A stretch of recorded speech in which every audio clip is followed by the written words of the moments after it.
kamu tuh harus jujur, nggak boleh bohong. Tapi sementara ketika ada telepon misalnya dari teman arisannya yang mamanya nggak mau, terus anaknya suruh angkat, terus bilang mama nggak di rumah, mama nggak di rumah gitu kan.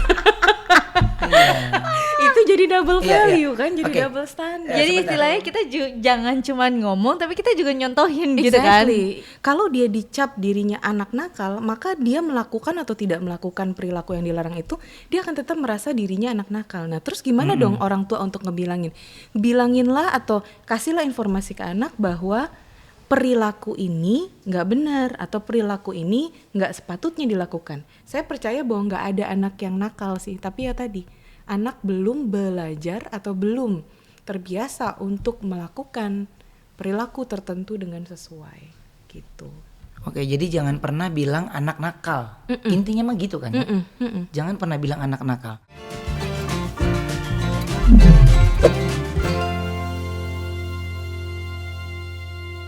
The Onsu Podcast. Kali ini kita nggak berdua, tidak juga membahas tentang cinta lagi, tapi di hari ini kita membahas sama sahabat aku. Tapi kalau ini menjadi klien aku, ya, aku kliennya ya. Jadi kenapa aku undang Melissa Grace, karena untuk tumbuh kembang anak-anak kami bertiga, kami pun banyak bertanya sama psikolog dari anak-anak, sekaligus psikolog untuk saya berdua dan Sarwenda, ya, semua borongan, jadi nggak ada dua pintu ya. Serenceng ya. Serenceng. Jadi itu banyak Mel yang nanya, lu sama Mel berapa, sama Mel berapa? Terus gini, jangan ditakutin kalau psikolog itu ditanya dulu, baru gitu ya, karena kan ya mungkin kalau aku senangnya gini. Oh ternyata di mata mereka tuh psikolog tuh mahal sekali gitu ya. Tapi kalau dibilang mahal sekali, tergantung kebutuhan sebenarnya ya. Aku bilang iyalah, tapi worth it. Menurut aku worth dari it dalam ya. hati itu. Ya, menurut aku worth it karena akhirnya satu jalan buntu pun ketemu jalannya gitu. Berbahaya kan ketika kita mengambil tindakan tanpa kita tahu dampaknya. Makanya aku undang Mel yang ada di sini ya, karena saya selalu sama Melissa Grace untuk berkonsultasi, baik itu rumah tangga. Nanti ada segmennya, kita akan suatu saat nanti di episode yang berbeda kita membahas mengenai perbedaan pendapat suami istri. Iya. Harus tuh ya. Harus itu. Itu kayaknya banyak yang nunggu deh. Itu banyak yang nunggu ya. Jadi kalian coba kalian bisa komen. Karena bisa ya? juga untuk yang masih pacaran juga bisa belajar kan dari yang ternyata kalau ada perbedaan pendapat, nanti mungkin yang pacaran menuju ke pernikahan kira-kira seperti ini. Betul. Jadi kita lebih ke situ. Tapi kalau sekarang ini, kenapa aku undang Mel? Ini lagi marak mengenai bagaimana mengatasi anak yang nakal. Nakal itu dalam konotasi apa? Nakal banyak kan maksudnya? Ya, membicarakan tentang anak yang nakal. Jadi kalau ngomong tentang anak nih Mel, aku rasa untuk yang masih pada punya orang tua, kita masih tetap dibilang anak ya. Iya kan? Mau segede apapun seusia dewasa apapun anak gitu. Tetap. Tapi mengatasi anak yang nakal di usia yang memang cukup butuh perhatian khusus, kita butuh masukan dari Mel. Terutama gini, untuk anak yang kecil dulu. Ya. Mengatasi anak yang nakal, mengenai kita tahu anak kita itu nakal tuh dari mana sih Mel? Oke. Sebenarnya kalau menurut saya Ben ya, itu nggak ada istilah anak nakal. Tetapi yang ada adalah anak itu belum dibiasakan untuk berperilaku secara sesuai. Betul. Nah, jadi orang tua hindari untuk memberikan label-label yang kan kadang-kadang kan itu terjadi dengan sendirinya karena kita biasa dulu dididiknya seperti itu misalnya. Terus banyak orang melakukan itu sehingga seolah kalau misalnya anak tidak melakukan certain behavior atau tingkah laku tertentu langsung kemudian dicap ini nakal. Padahal sebenarnya yang namanya anak kan mereka masih dalam masa perkembangan. Betul. Masih dalam masa belajar untuk tahu mana perilaku yang boleh dan tidak boleh. Mana perilaku yang sesuai dan tidak sesuai. Nah, kalau misalnya si anak berperilaku tidak sesuai, kemudian dicap nakal, nah cap nakal ini tuh menujunya adalah kepada dirinya. Anak nakal. Tanpa disadari kadang-kadang apa yang diucapkan orang tua untuk anak-anak itu menjadi inner voice-nya mereka loh. Suara hatinya mereka. Sehingga meskipun ketika misalnya orang tua melabel anak nakal, meskipun di kemudian hari perilaku anak tersebut sudah berubah, tidak lagi melakukan perilaku-perilaku yang dilarang orang tua, dia tetap akan merasa dirinya bahwa aku adalah anak nakal. Karena gitu. label yang diberikan orang tua Karena itu. label gitu. Oke. Nah, jadi yang perlu dilakukan adalah justru di masa anak-anak ini orang tua tuh perlu pertama kali kasih tahu dulu ke anak mana sih perilaku yang sesuai, mana yang tidak sesuai, mana yang boleh, mana yang nggak boleh gitu ya. Kayak Wenda dan Uben biasa melakukan ini. Dan bukan hanya memberi informasi tentang mana yang boleh dan tidak boleh, tetapi juga diberikan mengapanya atau value atau nilai dalam perilaku tersebut. Apa sih yang membuat kamu tidak boleh megang colokan listrik ketika tangannya lagi basah, karena bisa bahaya kesetrum, gitu. Jadi harus ada nilai atau value apa yang membuat anak tidak boleh atau tidak selayaknya melakukan perilaku-perilaku tersebut, sehingga anak paham gitu. Kenapa sih kok saya nggak boleh melakukan ini? Kenapa saya perlu melakukan ini gitu? Jadi dibangun dulu kepahamannya dulu, gitu. Dan kemudian pada saat sehari-hari orang tua perlu mencontohkan dengan perilaku yang nyata. Jangan misalnya ketika orang tua mengharapkan anak untuk kamu tuh harus jujur, nggak boleh bohong. Tapi sementara ketika ada telepon misalnya dari teman arisannya yang mamanya nggak mau, terus anaknya suruh angkat, terus bilang mama nggak di rumah, mama nggak di rumah gitu kan.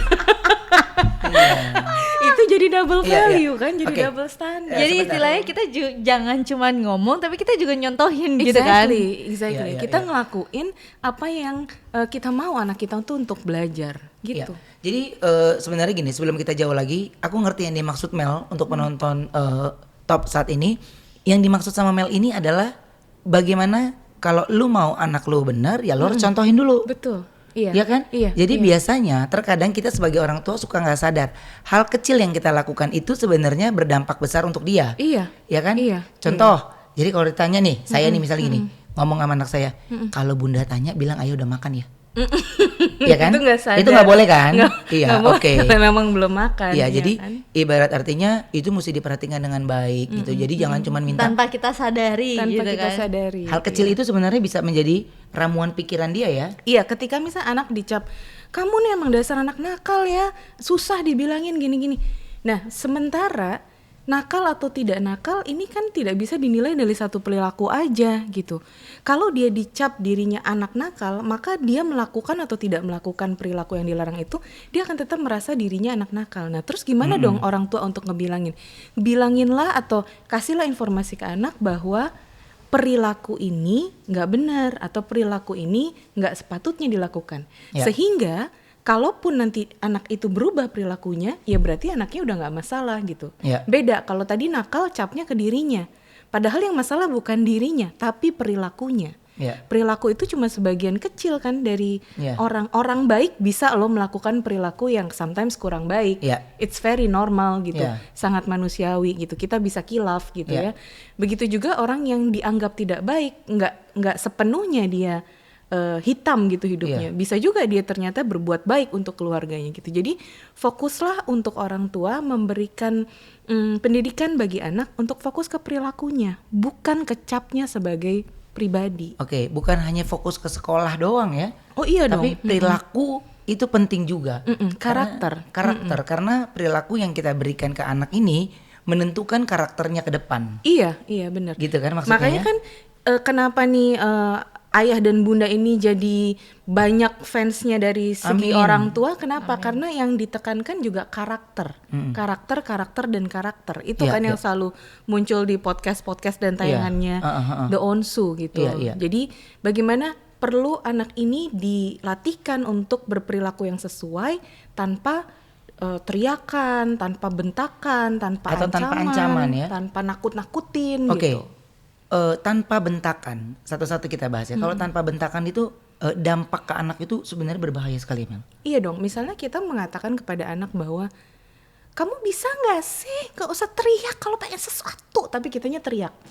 Seolah anak belajar untuk it's okay untuk meningkatkan intonasi suara, volume suara untuk mendapatkan apa yang kamu mau. Jadi kalau saya melakukan itu di kemudian hari ya juga nggak apa-apa dong gitu.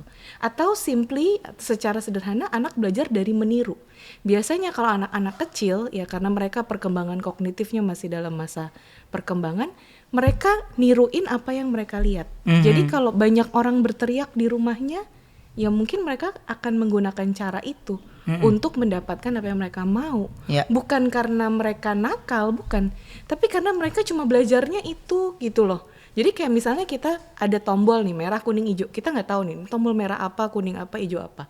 Tapi kita terbiasa untuk kalau lu pengen makanan, lu pencet tombol merah. Ya kita taunya ya pencet tombol merah. Kita nggak tahu bahwa ada tombol kuning, hijau, biru gitu. Tidak dijelaskan ya. Betul gitu. Jadi apa yang orang tua lakukan dalam keseharian, actually anak itu nonton dan niru gitu.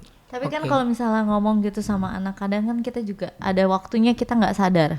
Ngomongnya dengan nada tinggi, sebenarnya kita juga cuman lagi kayak tunggu bentar ya gitu, kayak misalnya lagi nggak sadar, itu pasti ada gitu. Pasti. Dan ternyata itu di copy sama anak.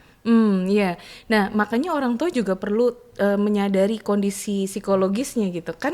Kita nggak mungkin kita juga kadang free. Pergi.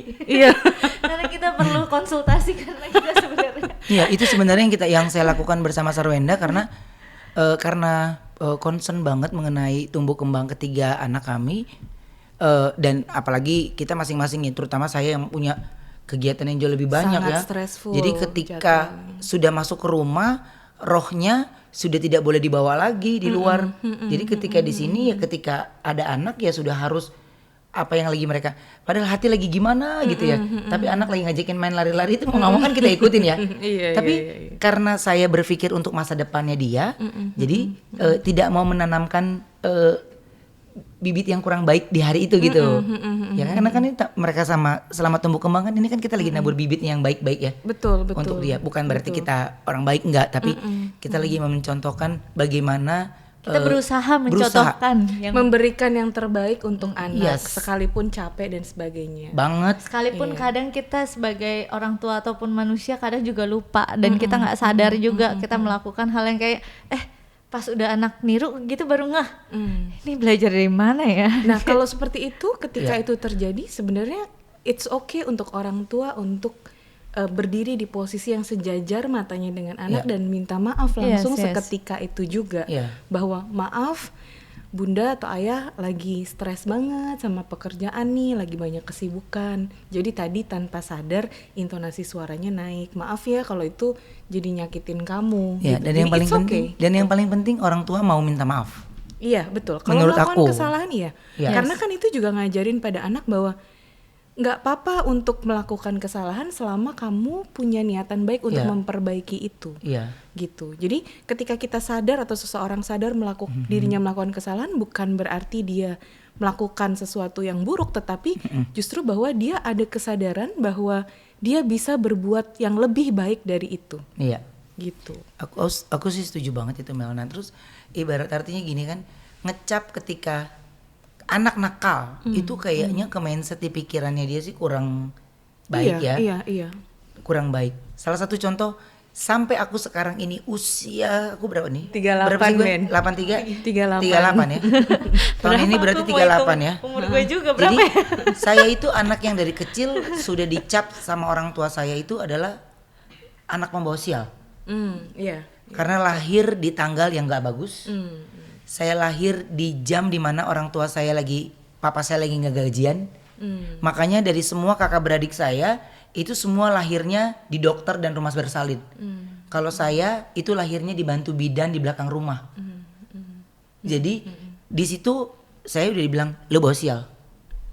Jadi saya itu akhirnya rasa traumanya itu banyak. Makanya kenapa kalau sekarang ini saya kalau sama anak lebih gimana, saya tidak mau yang pernah terjadi dengan saya waktu itu terulang lagi.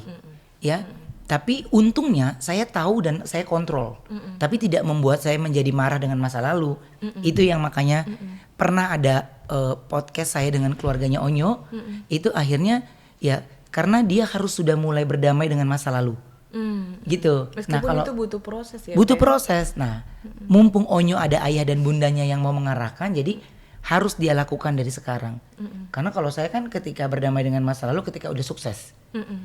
Gitu. Jadinya gejolaknya tuh untungnya tidak ada pembisik yang membuat saya menjadi congkak untuk tidak mau mengingat keluarga. Itu untungnya. Tapi kalau di sini kita menarik save atau memori tentang anak-anak yang kita ucapkan ketika dia dari kecil, itu mungkin dia tidak bisa menjawab, tapi di kalimat kita atau kata-kata kita itu yang mereka save.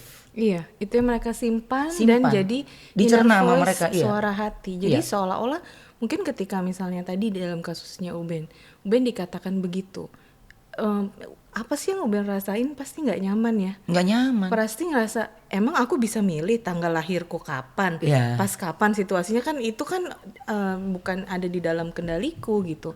Tapi kenapa aku dipersalahkan untuk sesuatu yang aku bahkan nggak bisa kontrol gitu kan? Nah, ketika dewasa, ketika misalnya Ruben belum berdamai dengan itu, mungkin saja ketika Ruben menghadapi peristiwa-peristiwa atau stres dalam hidup atau masalah dalam hidup, Ruben cenderung jadi nyalahin diri sendiri.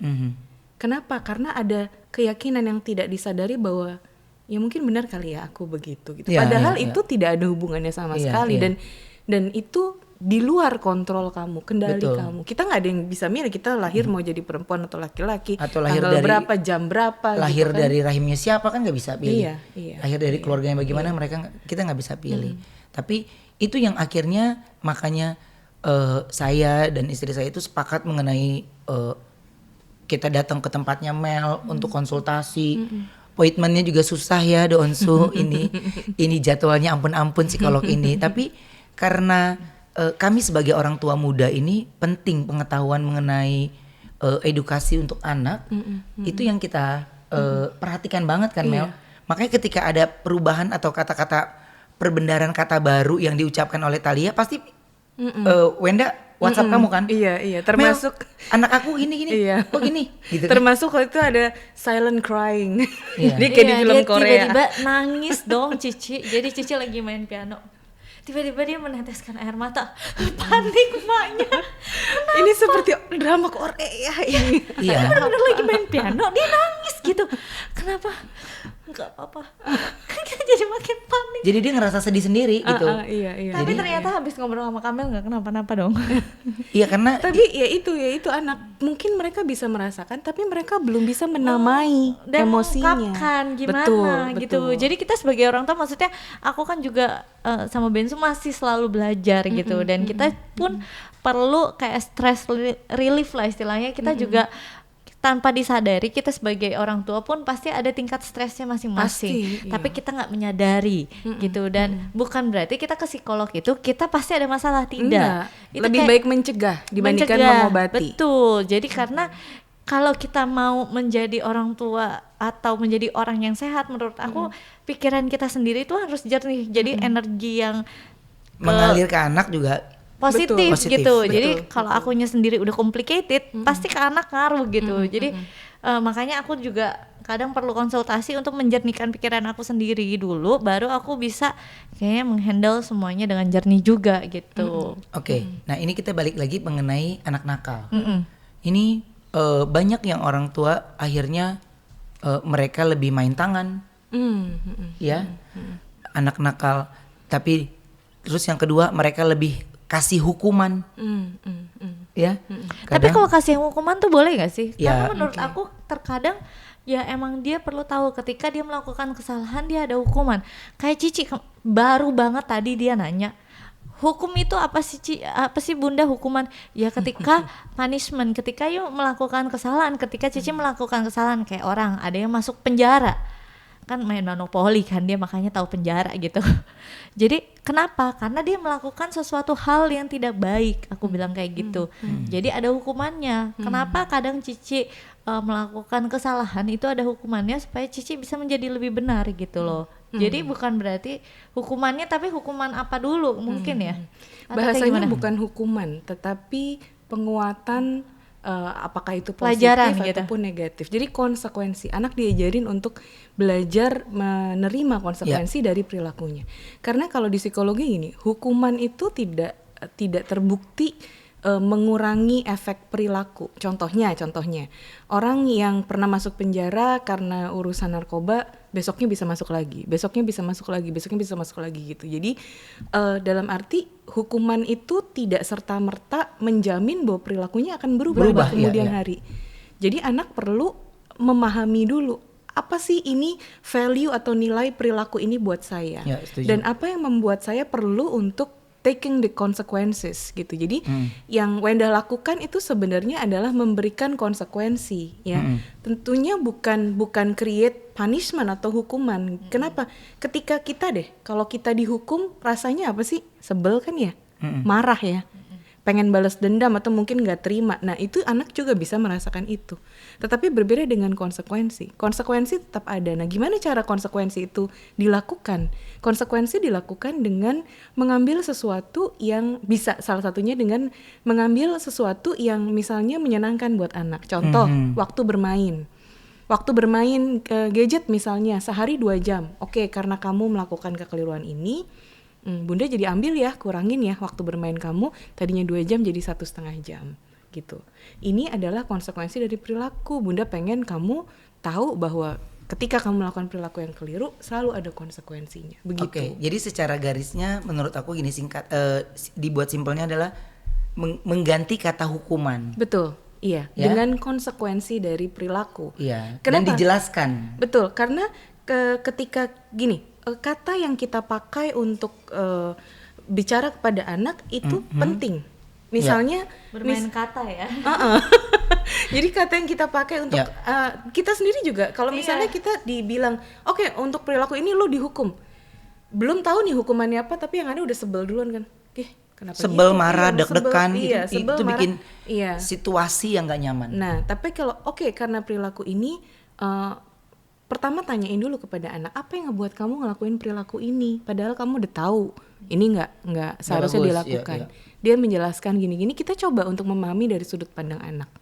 Kalau kita sudah paham ya udah, dari diskusi itu kita bisa mengatakan bahwa oke, Bunda sama Ayah paham nih apa yang menjadi reason kamu. Nah, tapi ini loh dari sudut pandang Bunda begini. Dan karena kita udah tahu nih di awal bahwa perilaku ini nggak harusnya dilakukan dan kamu tetap memilih untuk melakukan, maka ada konsekuensi yang mengikuti gitu. Itu kan lebih netral. Gitu. Kalau dihukum tuh kesannya kita kayak terhukum. Kalau aku gitu. bilang kalau kata hukuman ini menurutku, koreksi kalau salah, bisa mempengaruhi anak, bisa mempengaruhi sikap anak jadinya ya. Semua termasuk label tadi, anak apapun, anak nakal, anak durhaka, ya sering kali kan orang tua mengatakan apa semua cap-cap itu termasuk anak payah, anak nggak berguna gitu. Those things yang menurut kadang-kadang sebagai orang tua tidak menyadari, tapi kalau itu dilakukan secara konsisten dan terus-menerus itu bisa terinternalisasi, jadi terserap nih sama anak dan bisa menjadi anak yakin bahwa oh iya saya mungkin kayak gitu. Tapi sebenarnya ada nggak sih Mel? Ini kan mungkin banyak yang mungkin yang nanya, nitip pertanyaan tuh, pengen tahu ciri-ciri anak nakal. Anak yang berperilaku tidak sesuai. Nah, yang namanya berperilaku tidak sesuai ini kan tergantung aturannya, ya nggak? Persoalannya aturan tiap keluarga itu beda-beda, ya. Aturan tiap keluarga itu beda-beda. Terus kemudian keluarga di Indonesia dan di luar Indonesia pastinya juga punya aturan yang berbeda, ya. Persoalannya orang tua sudah mengkomunikasikan belum tuh standar-standar aturan atau cara main atau standar-standar yang perlu dipenuhi oleh perilaku anak. Udah kasih tahu belum? Kalau belum, ya gimana anak bisa tahu gitu. Jadi kayaknya nggak fair juga kayak kita masuk ke satu area baru nih. Kita nggak tahu nih ada apa nih yang dilarang, apa yang nggak dilarang. Terus tiba-tiba kita ngelakuin sesuatu, ternyata itu dilarang. Terus kita dihukum untuk itu. Tentunya itu nggak jadi adil buat anak gitu. Jadi ciri anak nakal, anak yang nakal atau tidak ya tadi yang saya bilang bahwa 1, jangan gunakan label, ya. 2, coba sebelum untuk label atau memberikan cap untuk anak, coba introspeksi dulu. Aku udah sebagai orang tua, aku udah cukup kasih tahu belum ke anak apa yang boleh, apa yang nggak boleh gitu. Saya percaya bahwa nggak ada anak yang nakal sih, tapi ya tadi anak belum belajar atau belum terbiasa untuk melakukan perilaku tertentu dengan sesuai gitu. Oke, jadi jangan pernah bilang anak nakal. Intinya mah gitu kan ya. Jangan pernah bilang anak nakal. Nah, Mel, ini justru yang aku pengen tanya lagi nih, Mel. Ini ada nggak gejala atau gangguan perilaku pada anak? Gangguan perilaku pada anak banyak gitu. Yang paling banyak apa tuh biasanya? Kita bisa ngeliat gini, maksudnya mungkin pertanyaannya adalah kalau misalnya anak kita merasa tidak nyaman, punya mental health issues gitu, kira-kira orang tua bisa mendeteksi dininya dari mana gitu kali ya. Jadi ciri-ciri awal gitu untuk tahu bahwa anak kita perlu nggak sih diperiksain ke psikolog atau diajak ngobrol gitu. Yang pertama ada perubahan perilaku gitu. Misalnya yang tadinya ceria, terus tiba-tiba secara konsisten dia terlihatnya jadi sedih terus, sering murung, sering bengong, seperti itu. Terus kemudian ada perubahan emosi gitu ya. Misalnya tadinya dia anak yang happy gitu, terus tiba-tiba dia jadi sering murung, sering menutup diri, nggak mau ngomong sama orang gitu. Ya. Perubahan dalam rutinitas keseharian itu sih. Terus kemudian dia mungkin jadi merasa nggak mau interaksi dengan banyak orang, atau ngerasa minder atau ngerasa buruk tentang dirinya, seperti itu. Jadi ciri-ciri itu yang bisa kira-kira menjadi cue buat orang tua atau tanda-tanda buat orang tua untuk cari tahu sebenarnya anak saya ini lagi ngalamin apa nih. Apa yang terjadi dengan dia nih ya? Secara nggak langsung istilahnya misalnya rutinitas dia atau moodnya dia biasanya kayak gimana berubah tiba-tiba gitu kan. Perilaku, pola pikir, emosi, keseharian berubah. Yang tadinya suka cerita sama bunda, tiba-tiba seminggu ini kok jadi diem terus. Itu pasti ada sesuatu nih ya. Perlu dicari tahu. Pernah Cici juga diem karena dia dorong-dorongan sama teman di sekolah ya. Ternyata dia tiba-tiba nggak mau sekolah dulu. Tiba-tiba kok dia berapa hari nggak mau masuk sekolah gitu. Ternyata Setiap disuruh sekolah nangis. Ternyata dia tuh ada temennya dia dorong dia dan temennya belum minta maaf. Karena dia dibiasakan di rumah itu kalau melakukan sesuatu kesalahan lo harus berani minta maaf. Exactly. Yes. Iya. Gitu. Dan jadi wajar dong, jadi ketika dia di lingkungan dia mengharapkan orang lain itu minta maaf berperilaku yang sama. Ketika itu temennya belum ngerti, maksudnya temennya itu belum di tahap mengerti minta maaf. Jadi menurut temennya kayak jadi, apa? Kalau saya tidak menyalahkan temennya atau apa bukan, tapi lebih gini. Oh mungkin saya dan Wenda ini sudah cukup jauh mengajarkan anak tentang arti kata sorry, maaf gitu ya. Jadi peran pentingnya orang tua itu sangat penting sekali untuk tumbuh kembang anak. Ya biar bagaimanapun mungkin gak setiap anak memiliki cerita yang sama atau mungkin didampingi oleh orang tuanya. Ada yang mungkin orang tuanya sudah gak ada, tapi minimal kalau kita punya keponakan, sepupu, saudara yang mungkin usianya di bawah kita dan kalian tahu banyak mengenai tumbuh kembang anak, kalian bisa translate ini, bisa ajarkan ini karena saat-saat dia sekarang ini menentukan karakternya. Betul, iya. Ya, iya. apakah itu anak biasanya diam, tapi sering kita marahin, sering kita ini, akhirnya dia dendam, akhirnya dia jadi pembuli. Iya, bisa. Setuju nggak, Mel? Bisa, Ya kan ya? sangat bisa. Iya. Karena rata-rata yang udah pernah aku temui itu mereka gitu. Saya tanya dulu sama orang tuanya, bagaimana kamu mendidik anak? Oh kalau saya nggak tahu anak saya gini. Oh tapi saya nggak bilang itu salah. Tapi saya bilang oh berarti ada yang salah dari sistem mereka membesarkan atau ngasih penyampaian ke anaknya. Menurut aku ya. Iya itu kan yang selalu Ben juga lakukan ya untuk haters yang ternyata ketika Ruben tahu oh mereka masih di bawah umur, mereka masih anak-anak. Ruben kan kalau yang Mel tahu, Ruben selalu panggil juga orang tuanya. Jadi bukan langsung intervensi ke anaknya, tapi orang tuanya dulu. Apa yang dilakuin di rumah? Kenapa behaviornya atau perilaku anaknya kok jadi kayak gini? Jadi Ruben berusaha untuk tidak judging, tetapi untuk paham dulu nih. Ya. Ini ada kejadian apa nih gitu. Buat saya mengerti mengapa seorang anak yang di bawah umur kok bisa ngelakuin perilaku semacam itu gitu. Nah itu makanya kalau aku Mel ngelihatnya gini, ini penting untuk semuanya. Bagaimana kalau sebenarnya hal kecil harus dimulai dari sekarang. Betul. Karena teknologi semakin canggih, bahkan kayaknya ada anak yang lebih bisa, orang tuanya nggak bisa. Ya, iya nggak sih? Iya. Jadi istilahnya gaptek ya orang tuanya gitu. ya. Jadi diwajibkan orang tua untuk ikut belajar juga mengenai era yang canggih saat ini. Mau tidak mau kita harus menerimanya karena sudah masuk ke pemikiran kita, baik itu bersosial media atau apapun itu. Tapi kita balik lagi mengenai tumbuh kembang anak nakal. Ini ada artikel yang sebenarnya harus aku bahas sama Mel, karena banyak juga yang akhirnya di sini membuat aku kok masih ada ya pemikiran orang tua yang seperti ini. Oke, artikelnya. Diruqyah karena nakal disebut kerasukan genderuwo. Tewas mengenaskan mayatnya nyaris jadi kerangka. Nah, ini kayak gimana nih? Maksudnya gimana nih? Sangat menyedihkan ya.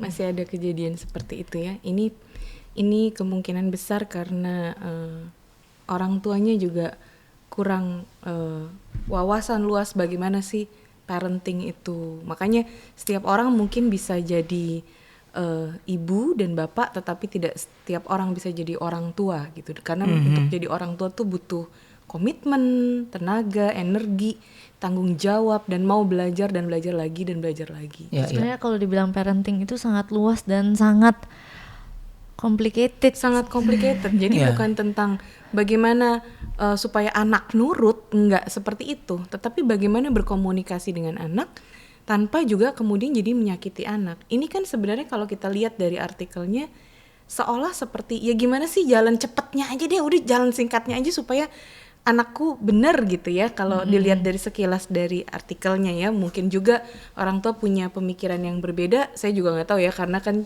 kita tidak melakukan wawancara langsung dengan kasusnya gitu. Tetapi di sini sepertinya ada juga peran bahwa ketidaktahuan orang tua terhadap perilaku anak mana yang normal dan perilaku anak mana yang perlu untuk konsultasi gitu, dikonsultasikan atau mungkin perlu ditingkatkan atau mungkin perlu diperbaiki gitu. Nakalnya ini seperti apa kita nggak jelas dapat dari artikelnya seperti apa. Tapi kalau misalnya contohnya begini, anak di bawah usia 3 tahun lari-larian gitu, kenapa sih kok nakal banget, nggak bisa diem gitu? Bukan nggak bisa diem, emang usianya segitu lari-larian gitu. Bisa aja lagi usianya aktif-aktifnya. Lagi usianya aktif gitu. Terus kalau misalnya anak kecil dibilang kamu tuh males ya main mulu, lah usianya masih anak-anak, memang tahapan usianya tugas perkembangannya sedang bermain gitu. Jadi bukannya bekerja, bukannya ini. Betul, jadi ekspektasi orang tuanya kurang memahami. Betul. Ya. Nah, perlu diketahui bahwa anak itu berdasarkan Konvensi Hak Anak dari Perserikatan Bangsa-Bangsa tahun 1989 itu, anak tuh punya hak-hak loh. Hak pertama adalah hak untuk kelangsungan hidup. Oke. Apa sih itu? Buat anak tuh berhak untuk mendapatkan makanan ya, untuk mendapatkan tempat tinggal yang layak gitu ya, untuk menjalani kelangsungan hidup. Terus kedua, hak perlindungan. Jadi anak tuh butuh anak tuh punya hak untuk merasa aman dan nyaman ya, baik dari tempatnya, dari sisi fisik ataupun juga sisi emosional gitu.